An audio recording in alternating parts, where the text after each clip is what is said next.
Look at them. Rags for clothes and scrap for shoes. And these are the people who raised my bride and supposed to be my in-laws. What a disgrace. Those were the cruel words the billionaire groom spat on his wedding day, mocking the poor parents who had given everything they could for their daughter.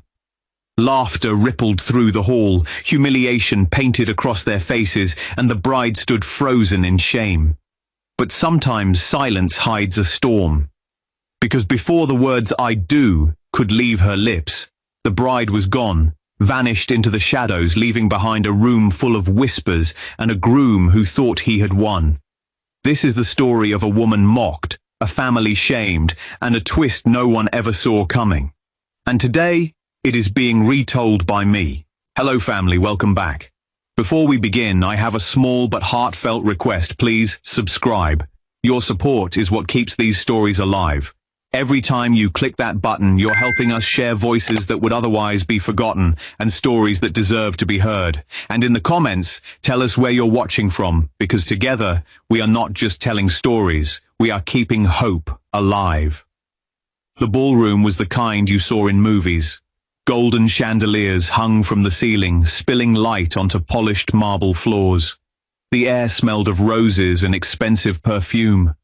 Waiters in white gloves floated across the room, balancing trays of champagne glasses that sparkled in the light.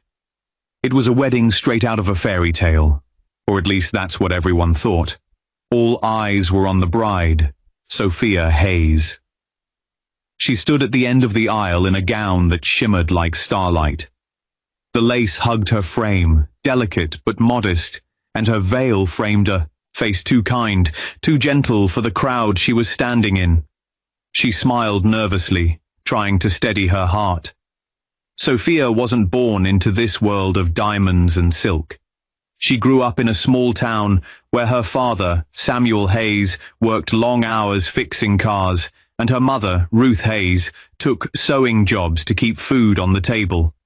But today, she was marrying Adrian Blackwell, the billionaire every magazine adored, the man every investor wanted to be close to, the prince of the city's high society.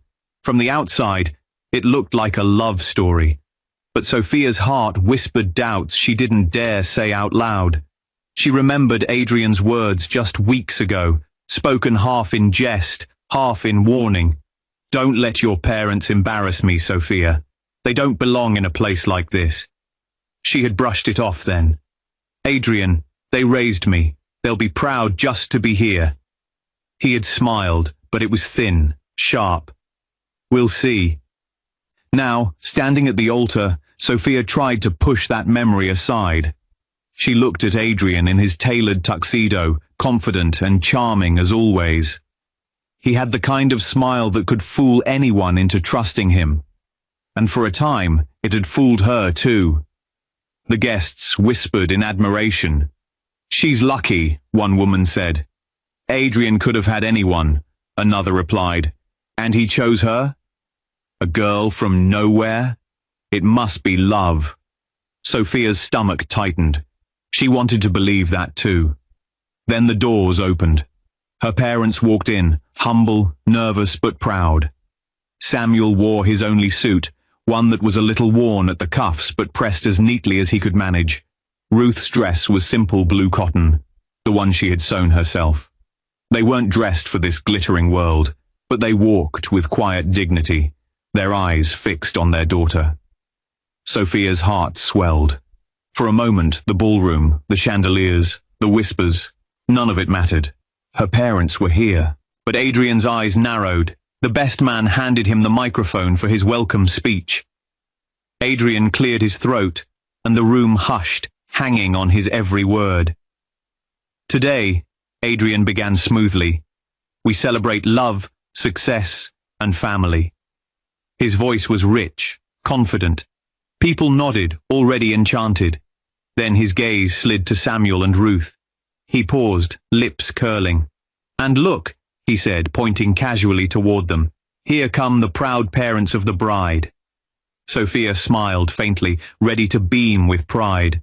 But the next words cut through her like glass. "Rags for clothes, scraps for shoes, And these are the people who raised my bride? What a disgrace. The room erupted in cruel laughter. Some guests hid their smirks behind their champagne glasses. Others whispered loud enough for Sophia to hear. Did you see his shoes? Scuffed like he's been walking through dirt. That dress, good heavens, it looks homemade. How embarrassing for Adrian. No wonder he looks ashamed. Sophia's chest clenched. She couldn't move. She couldn't breathe. Her father's shoulders stiffened, his weathered hands trembling at his sides. Her mother lowered her eyes, clutching her purse as if it could shield her from the humiliation. Adrian, Sophia whispered, her voice cracking. He didn't even look at her. He smiled at the crowd, soaking in their laughter, proud of the cruelty he had unleashed. Sophia wanted to scream, to defend the people who had sacrificed everything for her, but the words stuck in her throat. The cameras flashed, phones recorded. The humiliation was eternal now, burned into video clips that would circle the internet before the night was over. Sophia's world tilted. Her heart pounded so loudly she couldn't hear the music anymore. One guest leaned toward another and said, "If I were her, I'd vanish." And then Sophia did exactly that. Sophia stood frozen, her pulse hammering in her ears. Her hands trembled inside her lace gloves, and her throat burned with the words she wanted to shout. How could he? Her father, who worked his hands raw every day so she could go to school. Her mother, who stitched clothes late into the night just to make sure she had shoes on her feet. They weren't perfect, but they had given her more love than all the money in this room combined, and Adrian had just mocked them like they were dirt.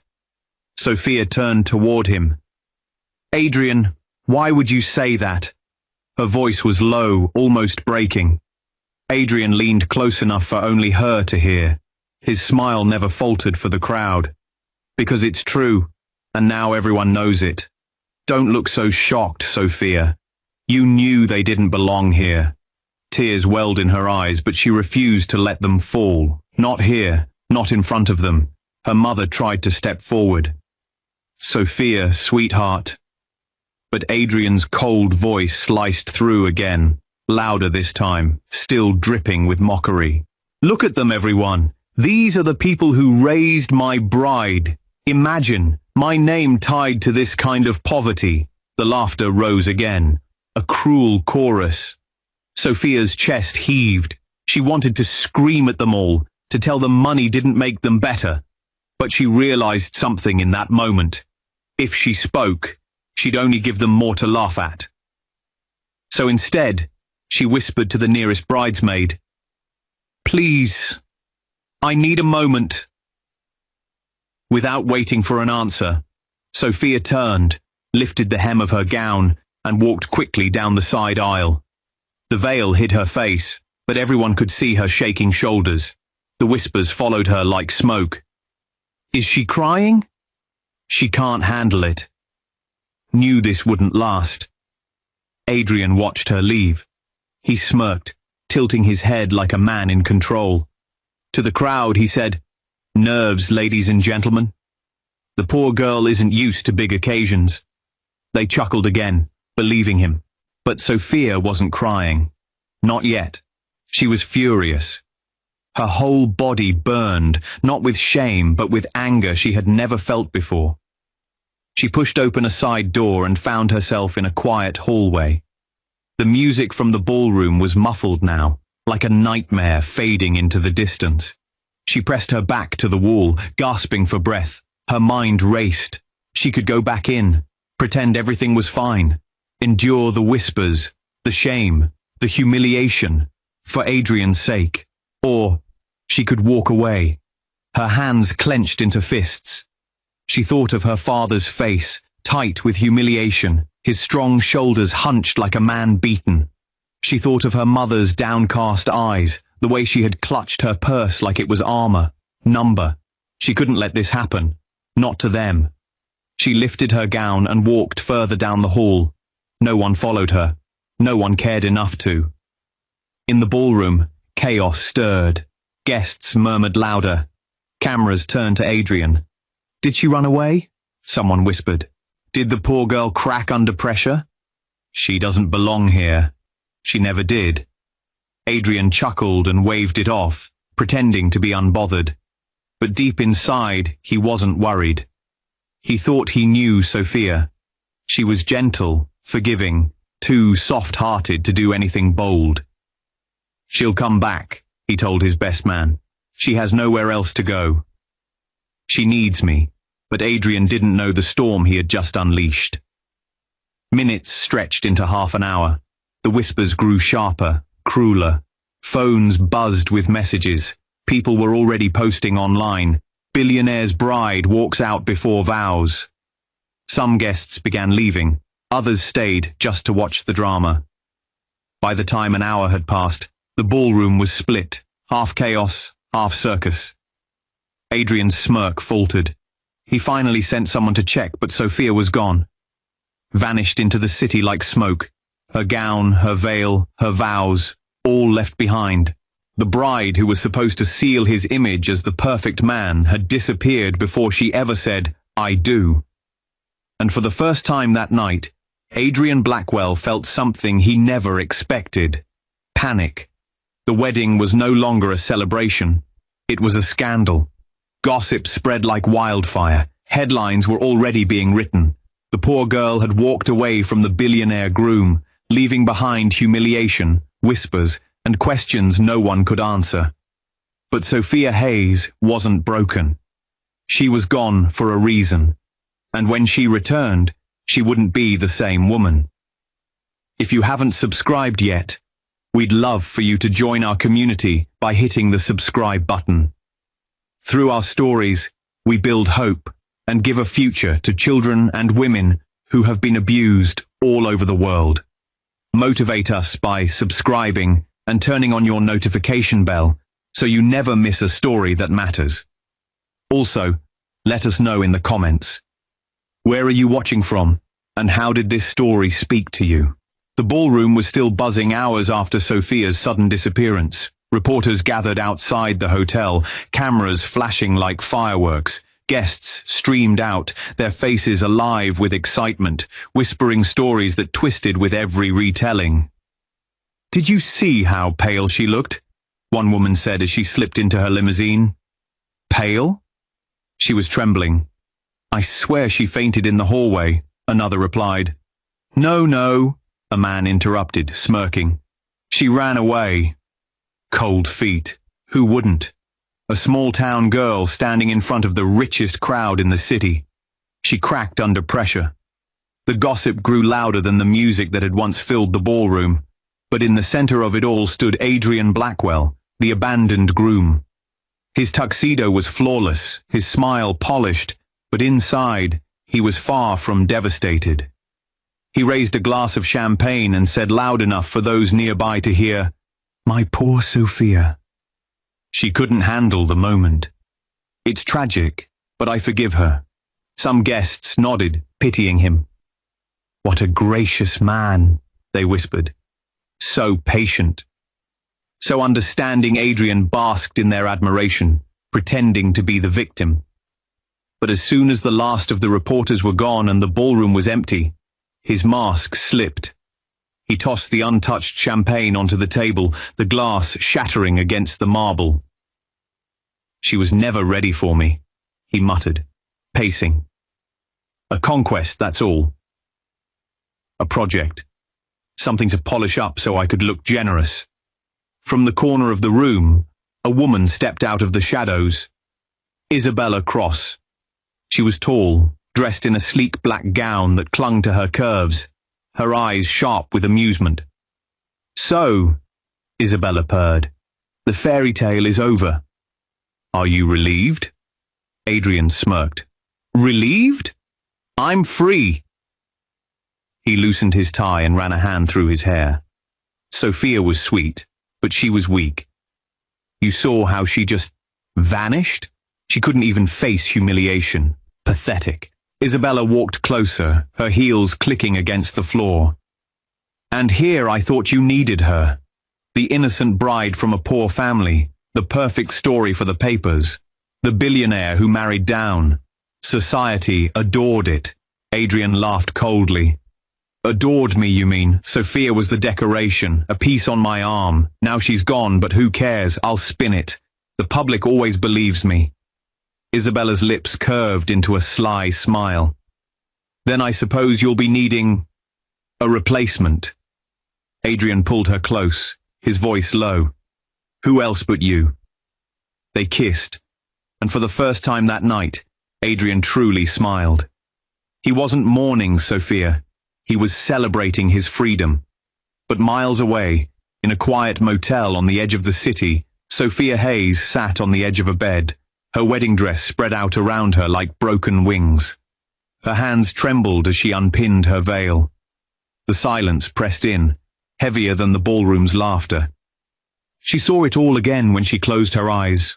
Her father's stiff shoulders, her mother's trembling hands, Adrian's cruel smile. His voice still echoed inside her skull. Rags for clothes. Scraps for shoes. She pressed her palms to her ears, as if she could block it out, but nothing silenced the memory. Her phone buzzed. Dozens of messages lit the screen. Calls from friends, endless texts from unknown numbers, reporters already chasing the story. She didn't answer. Instead, she whispered to herself, "What have I done? What have I become?" Her reflection in the mirror caught her eye. She barely recognized the woman staring back at her. Red eyes, mascara streaked down her cheeks, a gown worth more than her parents' house, and yet she had never felt poorer. The tears finally came. She curled forward, burying her face in her hands. But beneath the sorrow, another emotion stirred. Anger. She remembered Adrian's late-night meetings, the cold way he brushed off her questions, the mocking tone he used when he spoke about her parents long before this night. She had ignored it, convincing herself he was stressed, tired, or joking. Now she saw the truth. He had never loved her. She was nothing but a prop. The betrayal sank deeper with every memory, every red flag she had waved away. Her phone buzzed again. This time, it was a message from her childhood friend Laura. The text was simple. "Sophia, I need to tell you something." "Call me." Sophia hesitated, wiping her face with the back of her hand. Slowly she pressed the call button. Laura answered on the first ring. "Sophia! Oh, thank God. I've been so worried. Where are you?" I can't say," Sophia whispered, her voice breaking. "Laura, he humiliated them. In front of everyone. My parents. My mom could barely lift her head. My dad." Her throat closed. "I can't ever forgive him for that." Laura was quiet for a moment, then said gently, "Sophia, there's more you don't know. Adrian, he's been unfaithful." The words landed like knives. "What?" "I didn't want to tell you before the wedding," Laura said.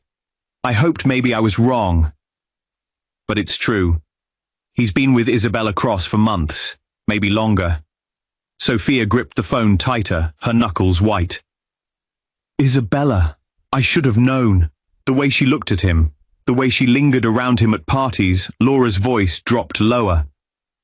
"It's worse than that." Chloe knew. Sophia froze. "Chloe?" "Yes, your cousin.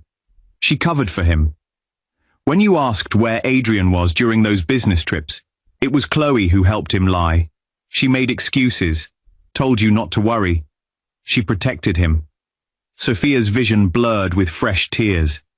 Her cousin, her own blood, betraying her for Adrian's wealth and status. "Why?" Sophia whispered. Laura hesitated. "Jealousy. You got the life she always wanted. Adrian's attention, his money, the spotlight. Maybe she thought if she stayed loyal to him, he'd notice her." Sophia pulled the phone from her ear, staring at it as if it had turned to stone. The betrayal twisted inside her chest until she could hardly breathe. Her husband-to-be had mocked her parents, cheated on her, and her cousin had helped him hide it. She wasn't just humiliated. She was betrayed by the people closest to her. She pressed the phone back to her ear. "Thank you, Laura," she said, her voice low, trembling. "I needed to know." Laura's voice cracked. "Sophia, what are you going to do?" "I don't know," Sophia whispered. She looked into the mirror again, at the broken bride in white lace. "I don't know yet." But in her eyes, something new flickered, something harder than despair. Sophia dropped the phone onto the bed and buried her face in her hands. The walls of the motel room seemed to close in around her. Her cousin. Her own blood. She whispered the words like they might make more sense out loud. Chloe knew. The betrayal burned hotter than fire. She had trusted Chloe since childhood. They had shared secrets, sleepovers, dreams. And now she realized Chloe had smiled in her face while hiding the knife behind her back. "Why me?" Sophia muttered, staring at the ceiling. "Why did they all choose to hurt me?" Her heart pounded. One part of her wanted to collapse into the mattress and never rise again, to let the world think she was weak, broken, a runaway bride. Maybe that would be easier than fighting a war she didn't know if she could win. But then she pictured her parents again. Samuel's trembling hands, Ruth's lowered eyes, the laughter of strangers echoing around them while Adrian humiliated them in front of hundreds. Sophia sat up straight, anger replacing despair. "No," she whispered, "I won't disappear." Not like this. Her phone buzzed again. Another flood of texts from unknown numbers, journalists, bloggers, people hungry for her pain. She turned it face down on the table. In the silence, a war raged inside her. Her heart cried, "You've lost everything. Adrian, Chloe, the life you thought you had, it's gone." But another voice, sharp and strong, whispered back, "You still have the truth. You still have your dignity. And you still have a choice." Sophia rose from the bed, pulling the veil from her hair. She stared at her reflection in the mirror. The broken bride was still there, eyes red, gown wrinkled, but beneath that, she saw something new. Steel. She remembered something her father once told her when she was a little girl. "Respect is the only wealth that matters. A man can strip you of gold, of titles, of comfort, but no one can strip you of respect unless you let them." Sophia placed her hands flat on the table, steadying herself. She would not let Adrian bury her. She would not let Chloe's betrayal define her. Her phone sat silent for a moment as if waiting. Slowly, deliberately, she picked it up. She scrolled past the texts, past the missed calls, until she reached one number. The contact name was hidden under a single initial. D. She hadn't called that number in years, but now she had no choice. Her thumb hovered, trembling. Finally, she pressed it. The line clicked, and a voice answered almost immediately. Calm, controlled, expectant. "Sophia," the voice said. "I wondered how long it would take." Sophia's breath hitched, but her resolve didn't falter. She closed her eyes, and with a strength she didn't know she had, she whispered, "It's time. I'm ready." In that dark motel room, Sophia Hayes crossed an invisible line.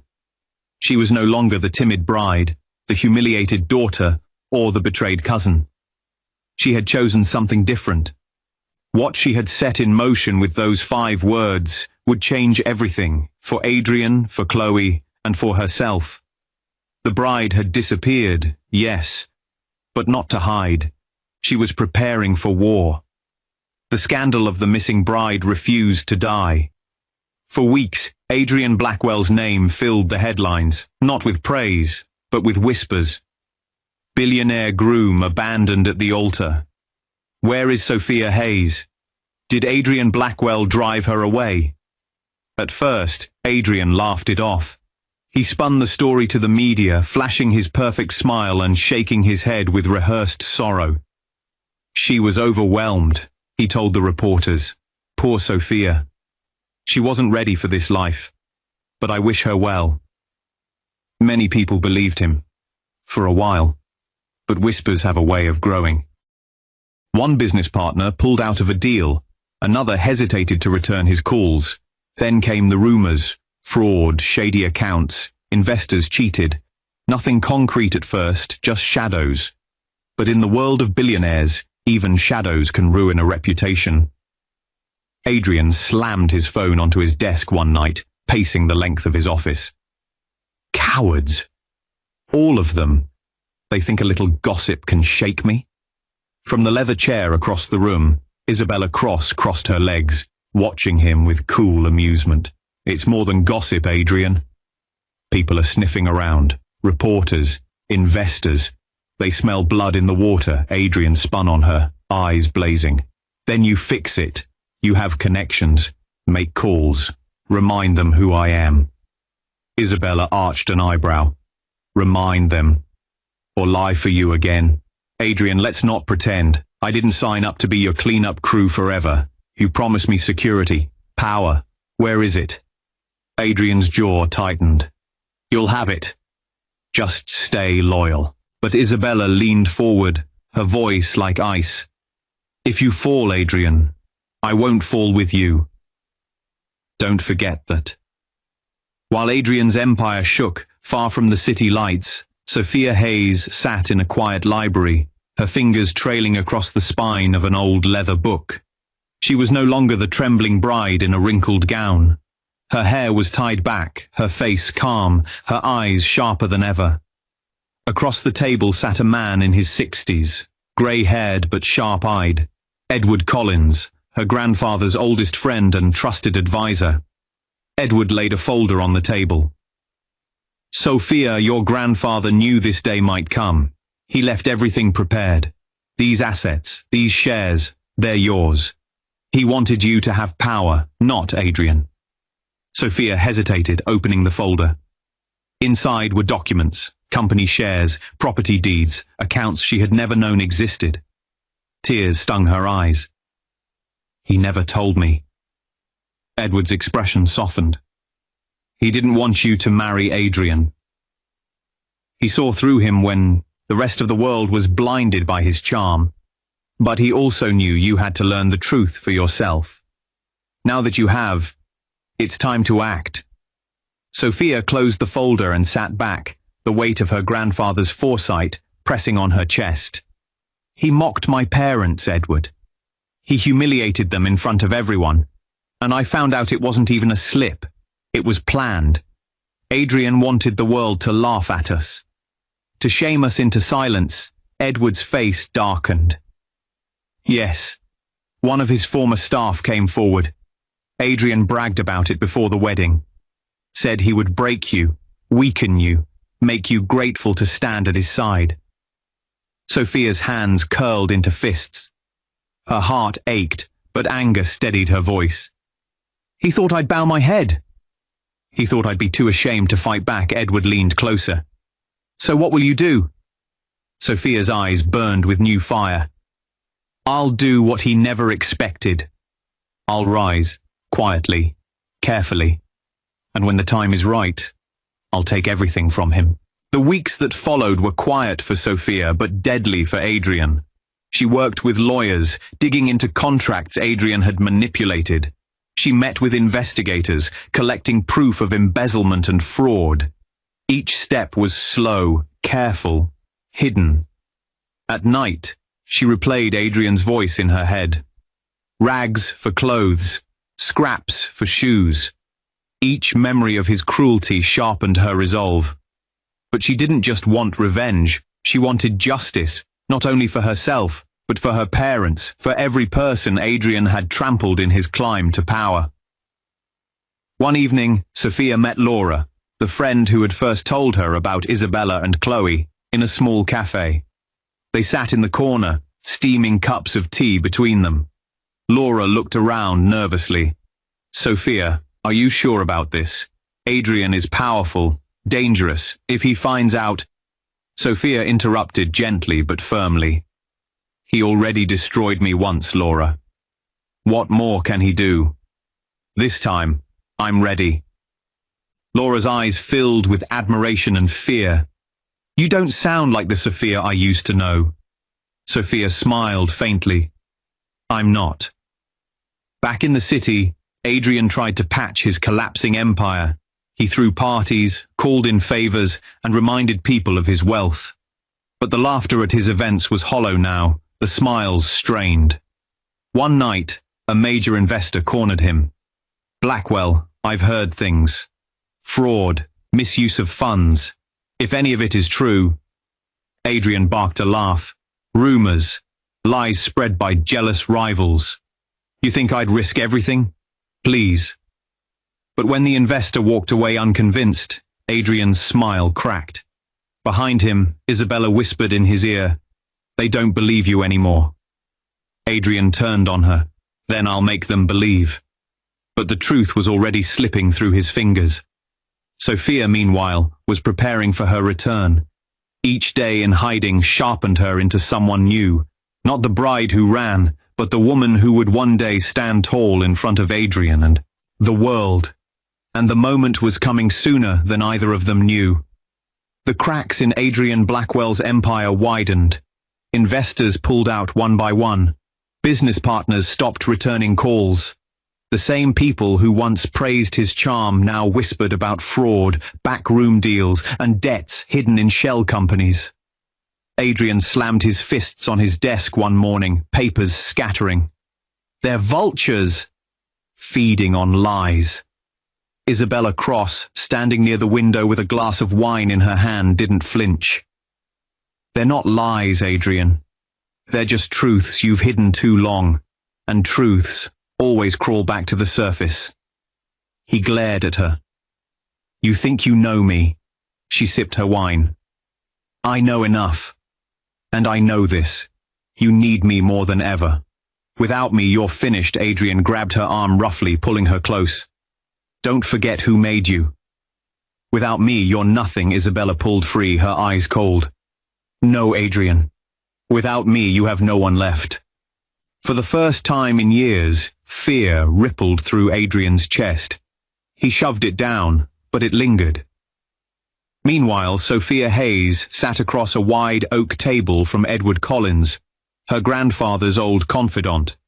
Stacks of documents were spread out before them. Contracts, bank statements, signed agreements. Edward tapped a finger on one of the files.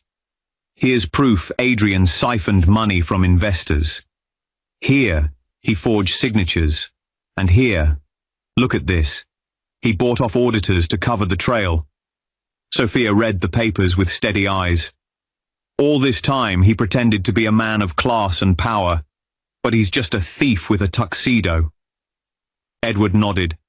"And he's been sloppy. Greed makes men careless. We have enough to bury him." Sophia leaned back, her mind racing. "Not yet. If I strike too soon, he'll wriggle free. I want everyone to see him for who he truly is. The timing has to be perfect." Edward studied her face. "You've changed, Sophia. The girl who came to me weeks ago was broken. But now," he smiled faintly, "now you remind me of your grandfather." Sophia's throat tightened. "I wish he were here." "He is," Edward said softly. "Every choice you make now, every step. He prepared you for this." That night, Sophia sat alone in her rented apartment. The city lights glittered outside the window, mocking her with their brightness. She opened her journal and began to write. "Adrian wanted to break me. He wanted me to bow, to hide, to carry the shame he created. But he doesn't understand. I carry my parents' strength in me, their dignity, their respect. He can mock poverty, but he can never mock love." She paused, staring at the words. Then she underlined the last sentence twice. Love was her weapon, and truth. Days turned into weeks. Adrian fought harder, throwing lavish parties to prove his wealth, arranging interviews to spin his story. But the more he struggled, the more desperate he looked. Behind closed doors, his mask cracked. In one meeting, a board member slammed a report on the table. "This doesn't add up, Blackwell. Millions are missing. Where did it go? Adrian sneered. Are you accusing me? The board member stood. I'm telling you, unless you explain, I'm out, and so are the others.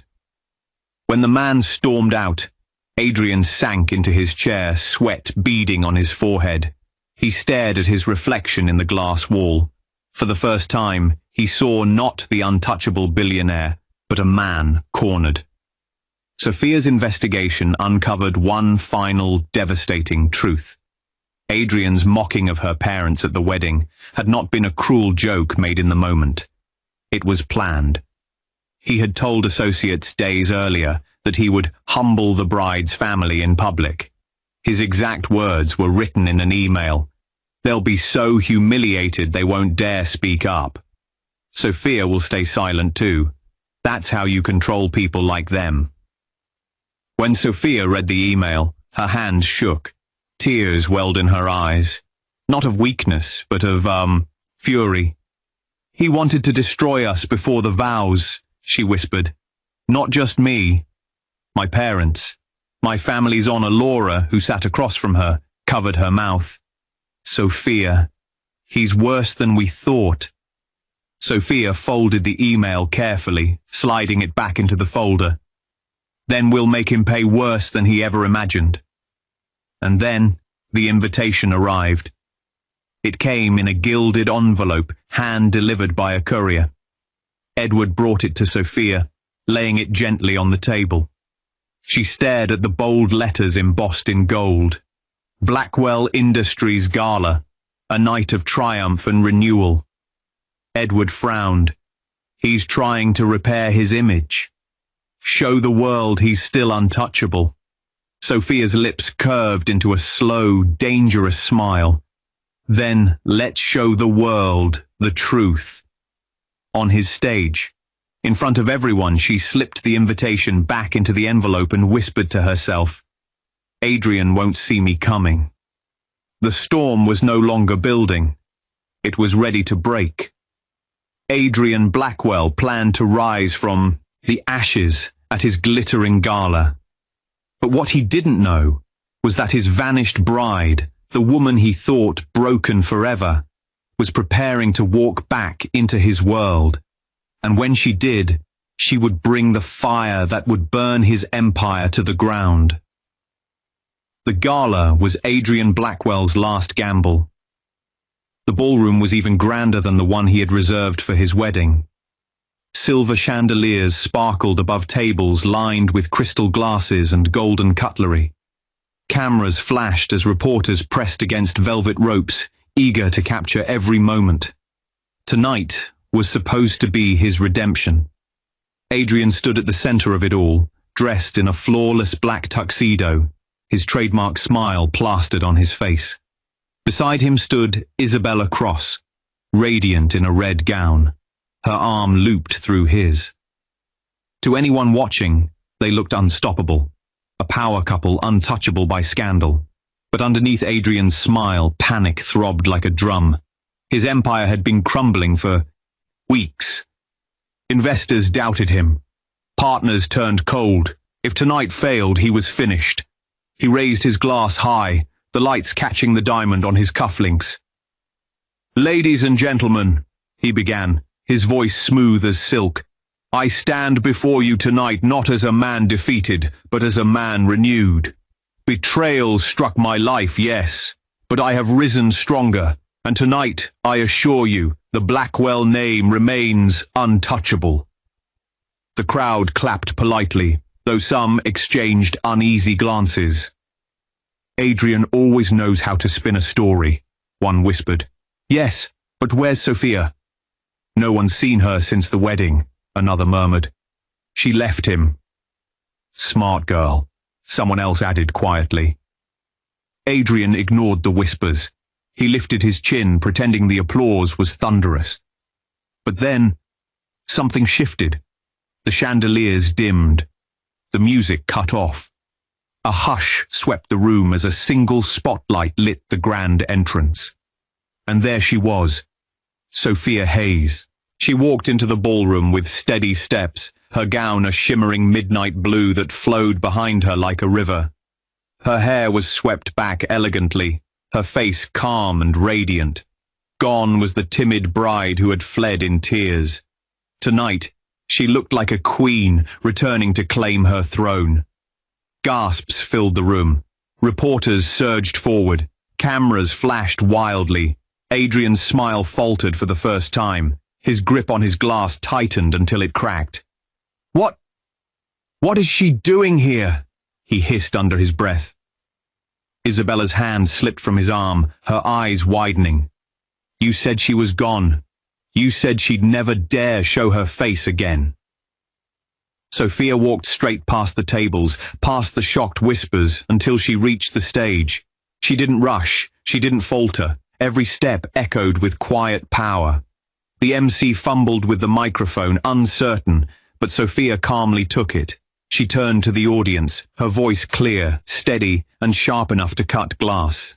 "You mocked the parents who gave me everything money can't buy," she said. Her gaze locked on Adrian. "You betrayed me with lies, with cruelty, and even with my own blood helping you hide it. But tonight, the world will know the truth about you." The room froze. Reporters leaned forward. Investors exchanged wary looks. Adrian's face paled. "Don't listen to her," Adrian barked, forcing a laugh. "She's bitter, abandoned, unstable." But Sophia raised her hand, silencing him. "No, Adrian. You don't get to speak anymore. Not tonight." She gestured toward the giant screen behind her. A video flickered to life. The first clip showed Adrian at his own wedding, microphone in hand, sneering, "Rags for clothes, scraps for shoes. And these are the people who raised my bride. What a disgrace." The ballroom gasped. Sophia's parents, seated quietly near the back, shifted uncomfortably, but Sophia's voice cut through. "You all laughed that night. But what you didn't know was that it was planned. He wanted to humiliate my family so I would live under his control. So I would bow my head and never speak up." Another clip played. Adrian's email to a business partner. His voice reading it out loud as the words appeared on screen. "They'll be so humiliated, they won't dare speak up. That's how you control people like them." Gasps turned into angry murmurs. A few investors stood, glaring at Adrian. Sophia continued, her voice unwavering. "But that wasn't all. Adrian Blackwell, the man you trusted with your money, with your companies, built his empire on fraud and lies. Documents flashed on the screen. Bank transfers, forged signatures, falsified contracts. A recording played of Adrian bragging to Isabella about moving funds illegally. "He betrayed his investors," Sophia said. "He betrayed his partners. He betrayed me, and the proof is right here." The room erupted into chaos. Phones buzzed as investors called their lawyers. Reporters shouted questions. "Adrian, is this true? Did you embezzle millions? Blackwell, are you finished?" Adrian stumbled forward, face red with fury. "This is nonsense. Lies. Fabrications." He grabbed at the microphone, but Sophia pulled it back, her gaze like steel. "Stop lying, Adrian. You can't hide anymore." Then came the final blow. The screen flickered again, this time showing Chloe Hayes, Sophia's own cousin, caught on camera in a phone call. "Yes, I helped Adrian," Chloe's voice said. "I covered for him when Sophia asked questions. She didn't deserve him anyway. If I stayed loyal, maybe he'd finally see me." The crowd gasped louder than ever. Chloe, sitting at one of the tables, shot to her feet, her face pale. That's taken out of context," she cried. But no one believed her. She ran out of the room in shame, whispers chasing her like knives. Sophia lowered the microphone slightly. "Family betrayal cuts deepest, but even that won't break me." Adrian was shaking now, sweat dripping down his temple. Investors stormed toward the exit. Isabella slipped her arm free from his, whispering coldly, "You're finished, Adrian. I won't go down with you." She turned and walked out, leaving him standing alone. No, wait! Adrian shouted after her, his voice cracking. Isabella, don't leave me! But she was gone. Sophia turned back to the audience, her voice steady. Adrian wanted to bury me in shame. But tonight, it is he who is buried, by his own lies. The crowd erupted into noise, some clapping, some shouting, some simply leaving in disgust. And then Sophia delivered the final twist. She lifted the last folder from the table and held it high.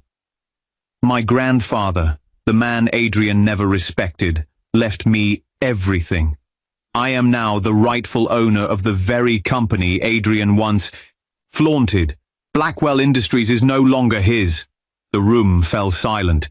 Every camera turned to her. Investors who had been halfway out the door stopped in their tracks. Adrian's knees buckled. No, that's impossible. Sophia's voice rang clear. It's not only possible, it's done. Effective today, Adrian Blackwell is nothing more than a disgraced man with no company, no power, and no respect. Adrian collapsed to his knees on the stage, his hands shaking. Sophia, please, don't do this. I can change. I can make it right. Sophia looked down at him, the man who had once held her heart, the man who had mocked her parents and betrayed her trust. She spoke slowly, each word carrying the weight of truth. A man who builds his life on lies will always end up buried by them. Respect is worth more than wealth. And you, Adrian, have neither. She set the microphone down, turned her back on him, and walked toward her parents. Samuel and Ruth Hayes rose to meet her, tears glistening in their eyes. The crowd parted as Sophia walked with them out of the ballroom, her head held high.